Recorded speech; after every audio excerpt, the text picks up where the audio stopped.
A part d'això de la justícia d'Aragó, hi ha un altre fet històric, així clarament reflectit i camuflat. Sí, la entronització dels certàmens a Catalunya, la entronització de Ferran I. En el Quixot es parla d'una... N'hi ha unes quantes, per exemple, es parla de Don Fernando.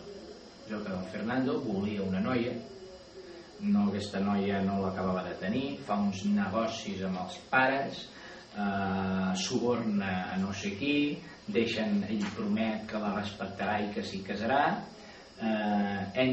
suborna els pares, no acaben de veure-ho clar, suborna uns criats, la deixen entrar, ell li dona la promesa que la respectarà i la viola. I això Don Fernando, quin Don Fernando? Només hi ha un Don Fernando en tot el Quixot. I això s'ajusta molt amb la forma d'explicar un país o un regne amb la figura d'una dona. S'utilitza bastant en literatura. Aleshores, un Don Fernando que entra a la casa d'uns altres després de pactar unes coses, d'aquestes coses que no es compleixen, que com que no es poden complir suborna a uns servents, entra dintre la casa i viola, i després ha de marxar corrents i es mor i va caure per un precipici i allà s'ha quedat, no? I és el que va passar amb Ferran I, va haver de marxar de Barcelona, de Catalunya corrents, i mentre marxava es va morir, saps? Jo penso que això està molt ben explicat d'una manera subtil, fent-ho amb una terminologia d'una història d'amor, no? Però si saps una mica d'història, i després també per dir entre els boscos de la Manxa jo vaig trobar un bon home, un tal Cardenio. Què us sona Cardenio d'entrada?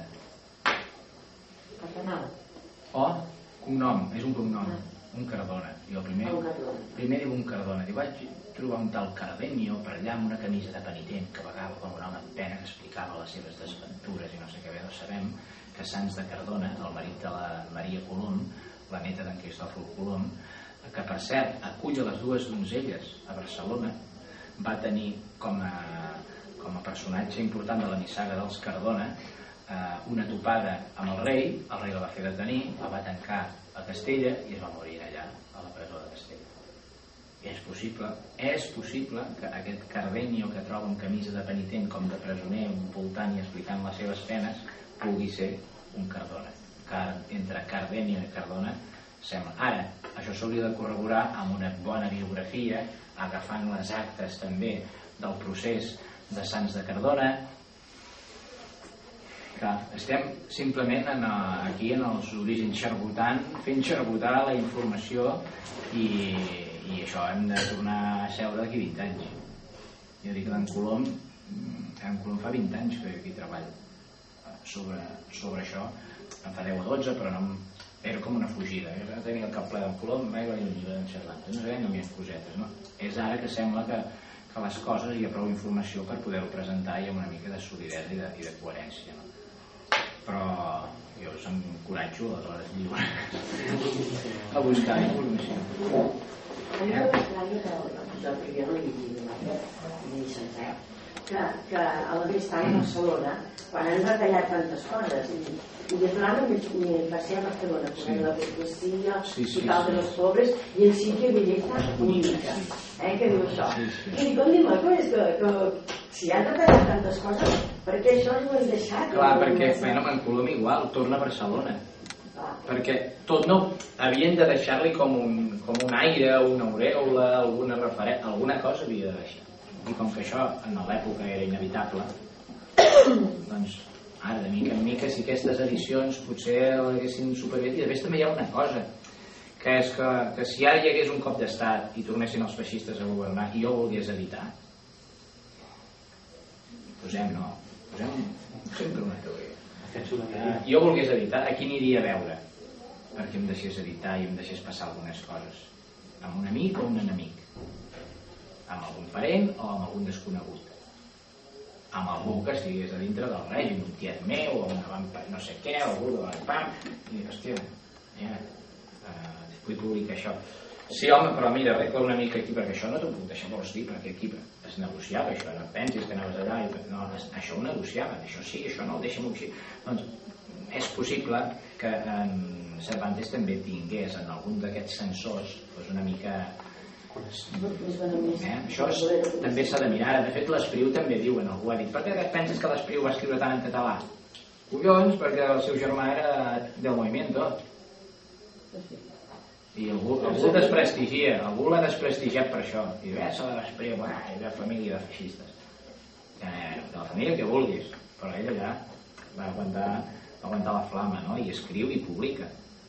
El seu germà el hauria protegir més o menys, el hauria dir, no, això són poemes, mira, no se entiende nada, Alguna cosa haurien utilitzar, però ell va publicar, saps? I aleshores hi ha mecanismes perquè tu puguis publicar. Jo estic convençut que el 16 i el 17 feien igual. Vaig a publicar, busca'm algú que... A veure, a quin sensor era anar... De fet, sense hauran de s'emprenyar tant al veure el resultat, potser és que esperava una retallada, però no tant. També podria ser, o no, el que l'últim no va poder triar. Y tanto las investigaciones del Colón, ¿qué acogida han tenido? ¿Tú las has presentado en otros foros? Home, jo estava fent la tesi doctoral i es va quedar encallada perquè això no es pot tocar així mateix. No mira el rigor, aporta més documentació, no, això no es pot tocar. Clar, és que suposo que com una de les teves investigacions és que de fet estàs atacant les mateixes fonts, no? I clar, en el moment que poses en dubte... Les fonts no s'ataquen, és que jo miro diferent. Les fonts no s'ataquen, les fonts es contrasten. Ara, si tu has fet d'aquella font l'únic sentit de la teva vida, entens? I aquest és el perill, no? És de fetitxitzar o de dogmatitzar una font, saps? El que hem de dogmatitzar, a mi em sembla d'alguna manera, si es pot dir d'aquesta manera, és la veritat, la recerca de la veritat, i hem d'equilibrar-nos una mica amb la veritat, equilibrar-nos, perquè si tomba una mica cap aquí, doncs tu tombes una mica cap allà, però si surt una mica d'informació cap a l'altre costat, tombes cap a l'altre costat, i no, ens anem equilibrant una mica amb la raó, amb la justícia del senderi, no? El que no pots fer és agafar un llibre i allò, perquè després si surt un altre llibre que ho desmenteix, clar, se'n pot ensorrar tot, no? I aleshores a mi em trobo una mica així, no? Que jo no vaig a desmuntar res per desmuntar, jo simplement el que m'interessa és el coneixement, i en el fons també és una manera de conèixer-te tu, perquè també això forma part de les teves decisions sentimental, del teu criteri, de la teva interpretació del món, dels teus gustos literaris, de la percepció política, de la construcció nacional, de la configuració d'un estat. Ja, en el fons tots som aquí, no? I ens construïm també entre tots.